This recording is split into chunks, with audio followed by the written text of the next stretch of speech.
Welcome to the Armwood Opinion channel here on YouTube, and today is the 28th day of August.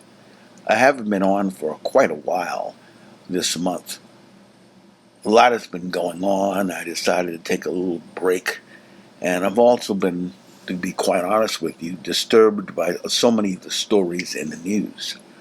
Number one, the devastating earthquake in Haiti.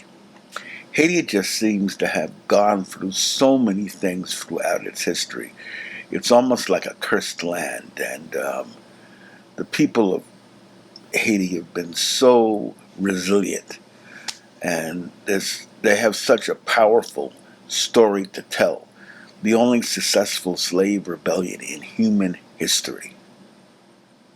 Nobody did a movie about them. They did a movie about Spartacus' rebellion against Rome, only lasted 2 years.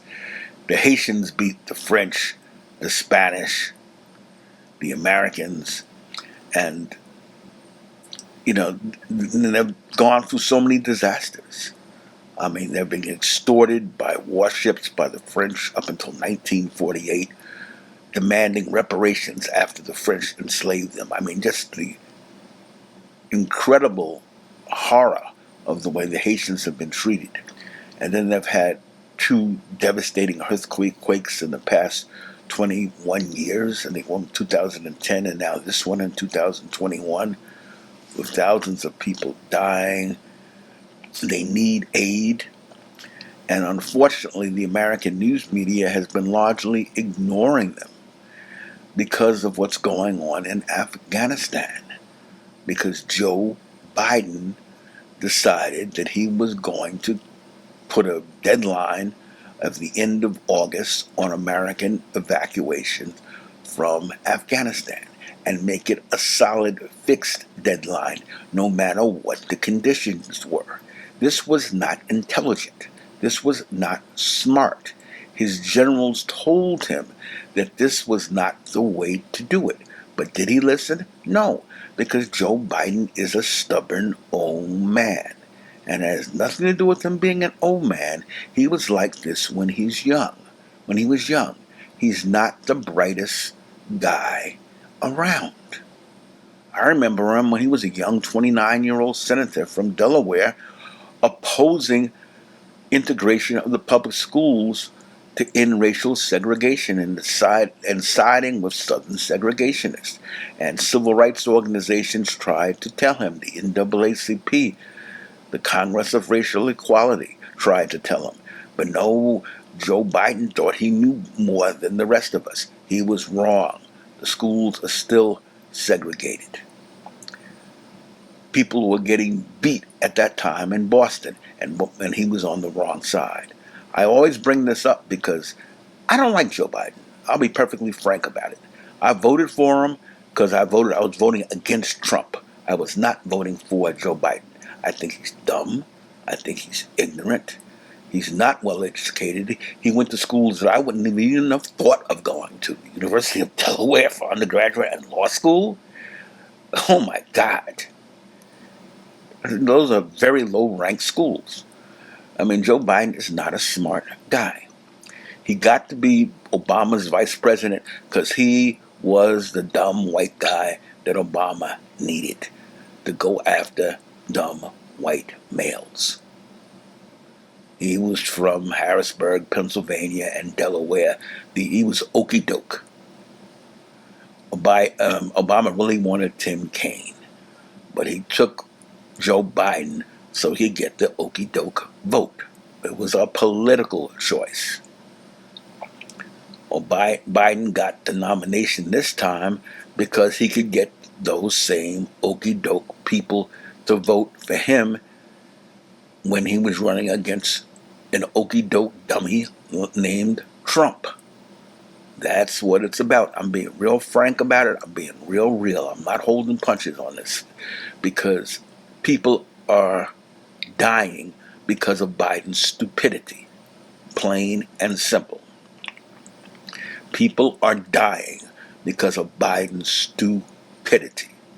And yes, he is stupid. Is he better than Trump? Of course he's better than Trump. Trump is a thug, is a criminal. He needs to be in jail. But at the same time, we cannot excuse Joe Biden's screw-ups. And Joe Biden has been screwing this up. He's done a good job with the pandemic, and I give him credit for what he does. But when he screws up, I'm going to call him out. We really need to move forward with taking care of the pandemic. We have fools like DeSantis in Florida, another dumb thug who is trying to stop people from mandating vaccines. The courts are ruling against him. You have Abbott in Texas. You have the idiot, can't even speak English, and he was born here. Brian Kemp in Georgia, total fool in here. So we right now, and unfortunately in our leadership, we have some really bad quality leaders with not very much education. And it's a shame because we need better leadership right now in America, and we don't have it. We've got to move forward with voting rights. There was a demonstration today in Washington. Joe Biden has cowardly refused to endorse changing the filibuster. An exception was carved out for voting for Supreme Court justices. But Joe Biden doesn't think that it's important to carve out an exception for voting rights. He's not said a thing in support of it. This is the same Joe Biden that opposed busing for school integration. He has not changed. He's used black people to become president. He used Clyburn to get the nomination because we had an interest in defeating super racist Trump. But we haven't gotten much in return except getting rid of Trump. We've gotten Joe Biden. And no, he's not my Uncle Joe. My uncles were intelligent. Anyway, as you can see, I'm angry. And I've been angry all month. And that's one reason that I haven't posted videos. But I've got to say that this is what I have to say. And that's that, Joe Biden is not a disappointment. I didn't expect anything more of him. Because he isn't much of a man. He's a weak, pathetic president. And we're stuck with him. He's the best that we have, which says a lot about the state of America today. And I'll leave you with that. As usual, resistance is not futile. And we will resist. We must push for voting rights. We must turn this country upside down if necessary to protect our rights to vote. So that's what I have to say. Have a good day. Hit the like button if you like this video. Subscribe to the channel to get more political content. You have a good day.